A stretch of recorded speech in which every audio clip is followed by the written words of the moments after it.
بوليفالون اللي كيمكن لهم يعددوا المراكز. اذا هي لائحه متوقعه، لائحه منطقيه وموضوعيه.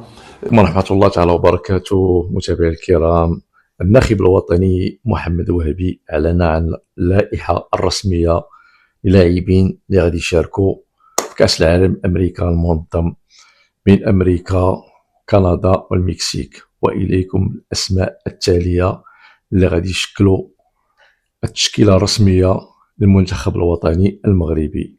في الحراسة ياسين بونو، منير محمدي، رضا التقناوتي. في خط الدفاع أشرف حكيمي، عيسى ديوب، نصير المزراوي، شادي رياض، زكريا الواحدي، أنس صلاح الدين، رضوان حلحال، يوسف بالعمري، ونايف أقرد.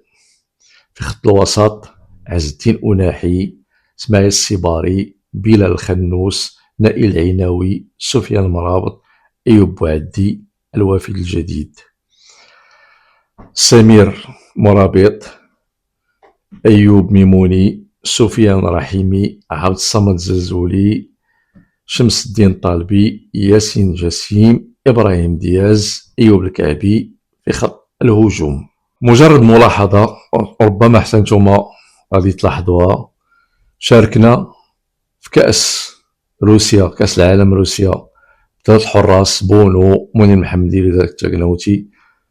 كذلك كأس قطر نفس الحراس، وكذلك دابا 2026 أمريكا كندا والمكسيك بنفس الحراس. هذا كيعني على أننا ربما واش غادي يكونوا عندنا حراس في المستقبل أو لا، ونتمناو إن شاء الله، رغم أن حنا ما كنشكوش في القدرات ديال 3 الحراس بونو، منير محمدي، ورضا التقناوتي، من بين خيرة الحراس اللي عندنا في المغرب، وإن شاء الله نتمنى التألق ديالو. من بين المفاجآت للأسف أن يوسف النصيري لم تواجدش ضمن قائمة اللاعبين، ولكن المفاجأة المفرحة كذلك انضمام بوعدي لصفوف المنتخب الوطني المغربي، وهذا غادي يعطي قيمة مضافة إن شاء الله. نتمنى يا ربي يتألق المنتخب الوطني المغربي ويفرحونا كذلك كما فرحونا في قطر، يفرحونا كذلك في أمريكا كندا والمكسيك إن شاء الله.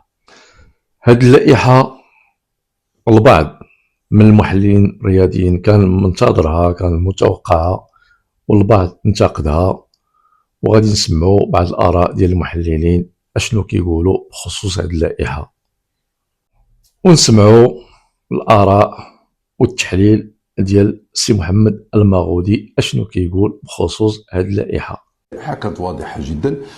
في النهاية كما تم الكشف عنها تبدو لائحة منطقية، لائحة مدروسة، لائحة متطابقة مع الحدث، حدث نهائية كأس العالم. كل لاعب أنا كتصور أنه وجد طريقه إلى هذه اللائحة إلا وتم تمحيصه وتقييمه ومتابعته، وأيضا دراسة جدواه، ليس فقط في المراكز التي تعود أن يلعب بها ولكن أيضا في المراكز الأخرى، لأننا دائما كنقولوا أن المدربين يبحثون عن لي جوار بوليفالون اللي كيمكن لهم يعددوا المراكز. اذا هي لائحه متوقعه، لائحه منطقيه وموضوعيه، فيها عنصر المفاجاه صحيح، لانه لما تجد ان لاعبا مثل اميموني لاعب انتراخت فرانكفورت اللي احضر في ما سميناه بالمعسكر الاستدراكي. ونستمع الان الى تحليل وراي السي محمد سهيل، اللاعب السابق للمنتخب الوطني المغربي. إذا الاختيارات كانت منطقية. تحية لكم وتهنئة مني بمناسبة عيد الأضحى، كل عام وأنتم والأمة الإسلامية بألف خير.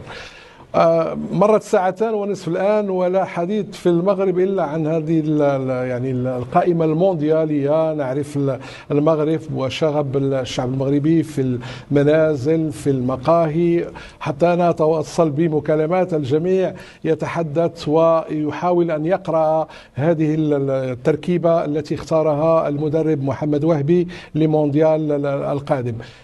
نعرف بأن كل يعني الاختيارات، لم أرى في حياتي منذ بدأت أفقه في هذا المجال، لم أرى اختيارا لتشكيلة ما من مدرب وهذا الأمر يعني حظي بتقدير وعشق وحب الجميع. دائما هناك من ينتقد، هناك من يدعم، وهذا الأمر طبيعي جدا، لأنه كما يقال يعني رضا الناس جميعا غاية لا تدرك.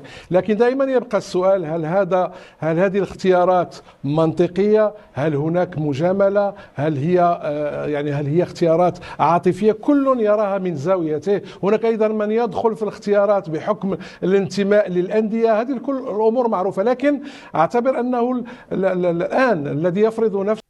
ونمشيو دابا للتحليل ديال قيدوم الإعلاميين الصحفيين المحترم سعيد زادوق. شنو غادي يقول لنا بخصوص هذه اللائحه؟ الزلزولي شمس الدين الطالبي رحيمي الكعبي ديال جاسم.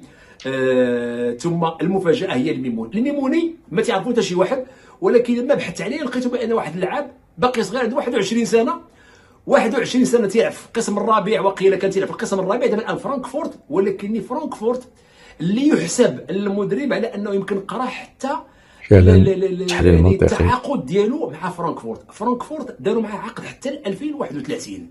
لما الواحد يتعاقد معك على 2031 تيكون فيها عندهم واحد القراءه ديال ان هذا اللاعب غيمكن له يتطور، وماشي يبقى معنا حتى 31، لا تيمكن نجيبوه باثمان او بثمن قليل ونربحوا فيه. اذا اولا هداف وعنده امكانيات تيلعب كما تنقولوا في الجهه اليمنى في الجهه اليسرى.